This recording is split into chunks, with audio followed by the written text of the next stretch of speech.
At the outset, I'd like to thank Dr. Madhu Dixit for giving us the opportunity, industry academia collaboration, and probably if the actual users of the medicines also are involved, have been fabulous. You have a great institute here at CPGI. I'm not sure anyone is there from CPGI here, but anyhow, I'm the only doctor here. Sure. Probably I'll give a little background of myself, why I'm here. I'm a practicing cardiologist until 3 months ago. I did my cardiology from PGI Chandigarh, went to US, did my intervention cardiology fellowship, came back to India, was practicing for the last 3 decades. Something led to the other, more a curiosity like the scientists here, let's do something. And I started investing in startups 7-8 years back, more as an angel investor. One of them is a company called Nephroplus, which has raised a Series C investment, last investment from IFC. One thing led to the other, and I joined Venture East Fund. They have 3 funds, Proactive, Life, and Tenet. I used to be part of the Tenet fund, which is the technology investments, with the condition that we'll be raising our new fund, and the new fund is called the India Partners, me and my partner Satish Andhra, who comes from engineering background, 16 years in US. So he does the technology investments. When I said technology, not the related to life sciences, mobile tech, fintech, artificial intelligence, and I do the healthcare investments. I was asked to give a comment on 3 specific questions. How do you do the due diligence? What are the financial returns you have seen?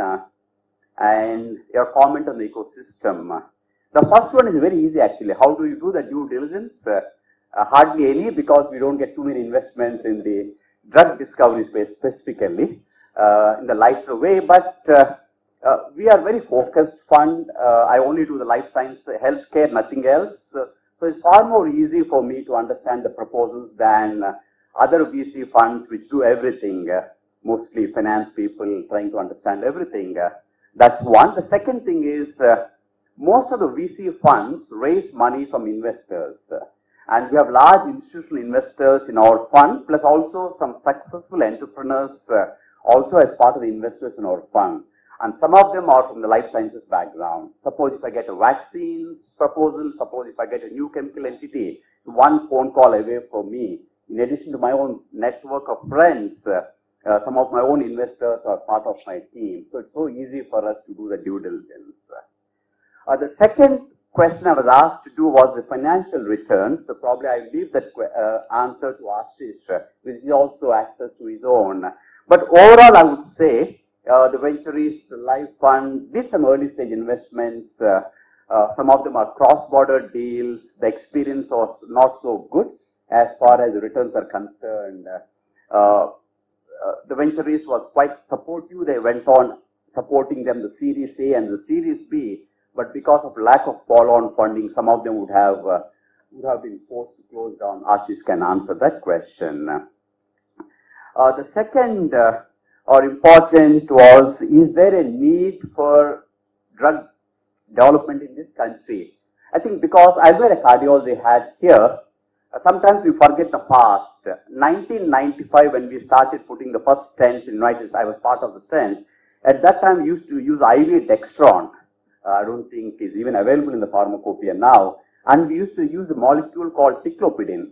Probably by the time I came to India, another 3-4 years, ticlopidine is out of market actually. A new drug came in, clopidogrel, and the new drug came in, fascipril. Assuming in 20 years, what I practiced, ticlopidine is out of market. And maybe I'll give one more example. Oral anticoagulation, warfarin, 1 rupee, 2 rupees medicine. Now the new oral anticoagulations or apixaban, rivaroxaban, all marketed by multinationals, 100 rupees per day. And probably even more fascinating would be the answer 10 years or 20 years later. We are using the statins all these days. Started with pravastatin to simvastatin, atorvastatin to rosuvastatin, and reasonably good, effective. Okay, we may be happy with what is happening. Maybe 10 years later, 20 years later, we may have a new molecule which says that statins are not are useful, but a new drug is far better.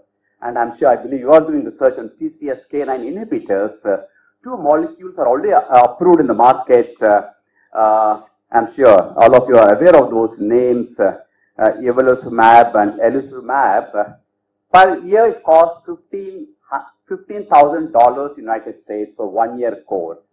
And initially, the reimbursement was a problem. Now it's being reimbursed. What happens 10 years down the line?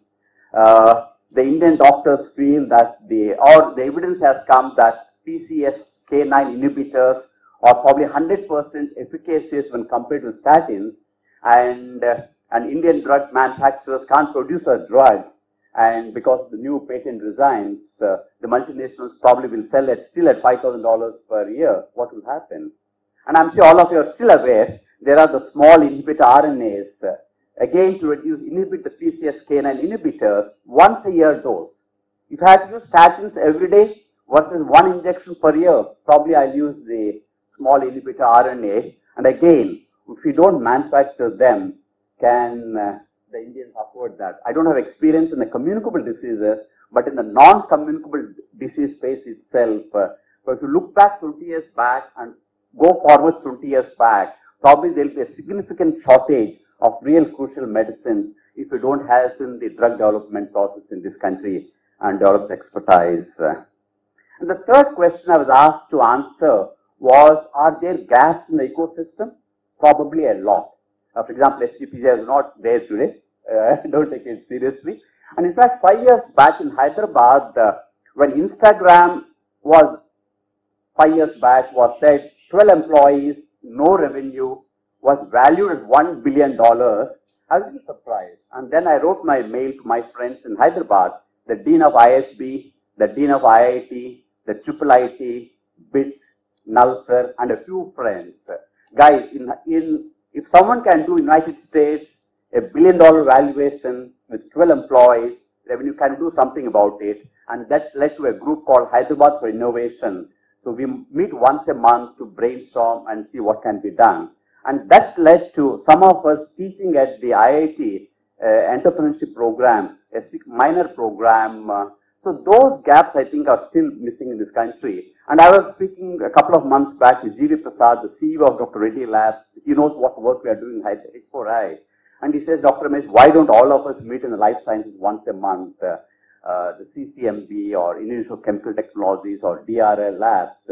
Many times in the same city we are there, we don't know each other, what they do actually. And I think that tremendous gaps are there.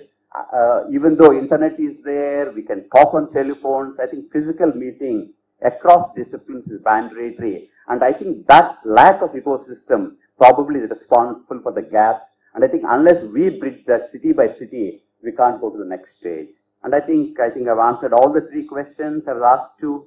The due diligence process, the financial return for the investors, which Ashish will comment, and on the gaps in the ecosystem. And I'll stop here, probably save 2 minutes for my moderator. Maybe I'll take questions more if necessary.